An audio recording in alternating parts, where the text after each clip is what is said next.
Hey H&K fans, James here with another behind the scenes video. I wanted to showcase some more from our recent Advanced MP5 Operator Course, and really specifically what separates the Advanced course from our Basic course. And that's, among other things, the inclusion of the low light training blocks.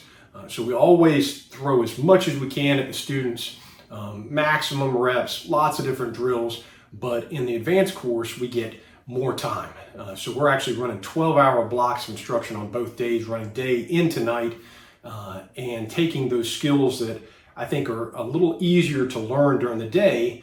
And now when you have to deal with changes in environmental conditions, lower light issues, and now incorporating handheld and weapon light techniques into those drills we did during the day, you can see the complexity ramps up. And this is where we really see the skill level increase with students. And unfortunately, there's just not a lot of places that allow you to train like this, or courses that are designed around this one. So it's really a great program, and I thought that this would be a good opportunity to showcase a few of those key drills that we do during the course.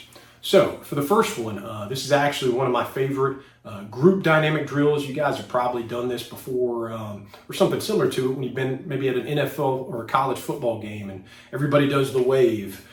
You can see it coming at you as it moves across the crowd. So it's a little bit of a situation awareness thing. Then it's got to be your turn. You got to be ready to go and then finish it, and then it's going to move on down the line. This is similarly what we're doing here with this, and it's called rolling lightning. So we're taking the foundational skills of stance, body position, trigger control, your sight alignment, all those things that we did during the day, but now we're incorporating power authority with the use of our white light. And what I mean by that is, instead of just not really controlling the use of our white light, we're going to be very specific on a light on, shoot, light off technique. That power authority allows us to maximize our use of the white light while minimizing us as a target, because time in the light is time as a target, as we say. So what you're going to see are the students on the firing line. They're all going to be firing starting on the left, one student at a time, and you'll see that student present his weapon up. The light's going to come on. He's going to identify that target. He's going to fire. His light's immediately going to go off, and then it's going to pass to the next student on down the line. And when it's done correctly, it actually looks really cool, and it's always one that the students really enjoy as well.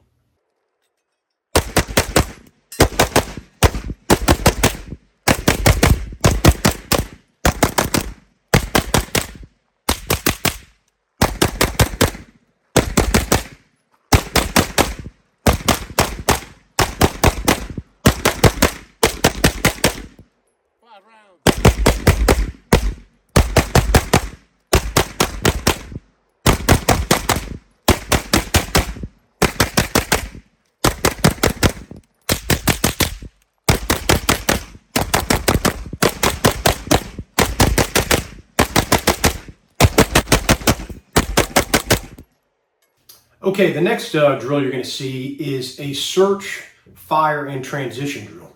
What we're working on here is working through the students to utilize their white light to actually search for a threat that they know is already out in the area.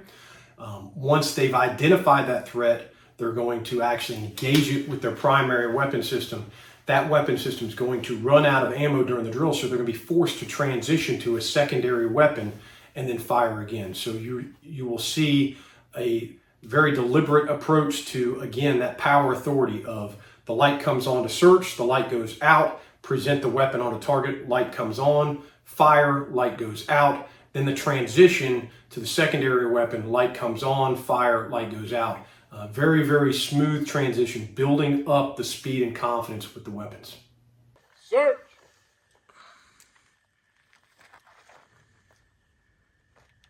Good!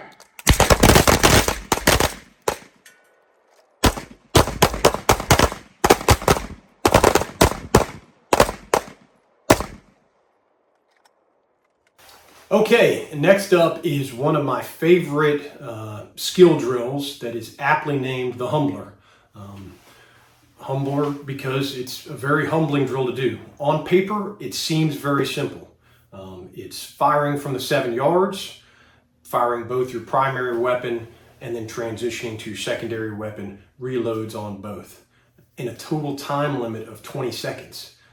It should be very easy, especially with how much time we've spent training during the day doing these skills. But again, once you get yourself under the stress of a shot timer, once you throw in the fact that now there's darkness out there and I'm having to do all this while engaging my white light, transitioning, reloading, and focusing on 2 very small engagement areas, it can be very, very difficult. So what you're going to see here is one of our students running through the Humbler drill. He's going to start on the buzzer. He's going to present up his submachine gun, engage with his light on, and he's going to fire 10 rounds into a very small head box on his target. He's going to run dry on that weapon after 10 rounds, and he's going to transition to his handgun, engage that light, and fire 10 rounds into a very small chest box area. He's going to run dry on that. He's going to reload and fire 2 more rounds into the center chest box, holster, transition back to his subgun, reload the subgun, and get back up on the head box to fire remaining 2 rounds. Again, all in 20 seconds. All the shots have to be in. You have to be under the time limit. Obviously, we're stretching power authority on this. And what you're going to see are the challenges of this, that even with all those things going right, he forgot to put a round in the chamber before starting the drill. So you'll see him go to draw the weapon, try and fire the first time. He has to tap, rack, bang to get a round in the chamber. But he's still able to keep his composure and finish under time limit with the accuracy potential. So really great run on a very, very challenging drill. Stand by.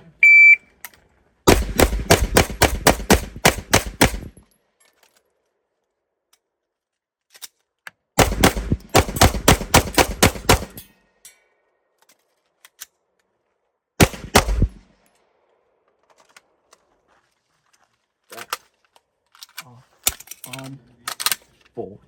You got it, dude. Good work.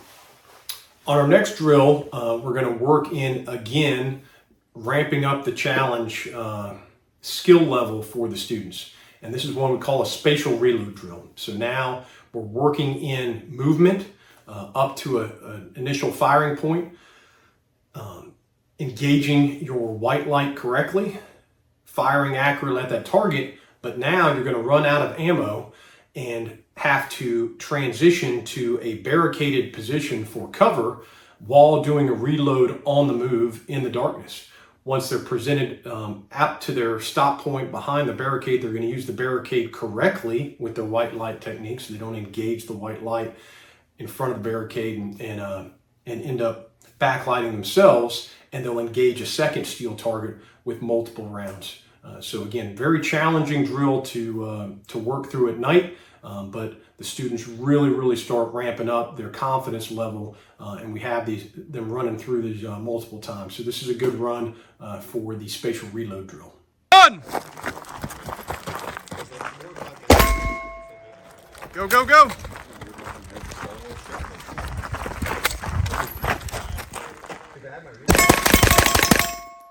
Awesome, well done. And now one more final drill to showcase to you here from our selection today is one that, once again, looks very simple to do on paper. A 5x5x5 drill, standing, kneeling, urban prone.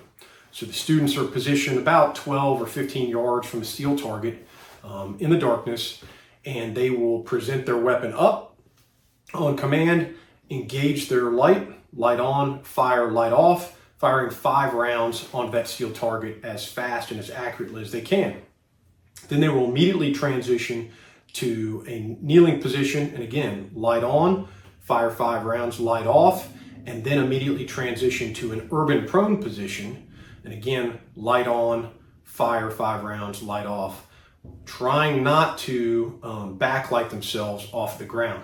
So again, very simple in theory, a lot more challenging to do effectively, very fast, and especially getting into the urban prone position and being accountable for your rounds.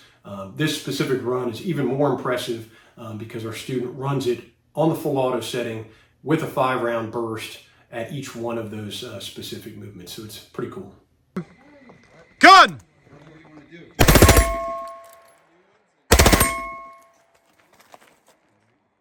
That's awesome.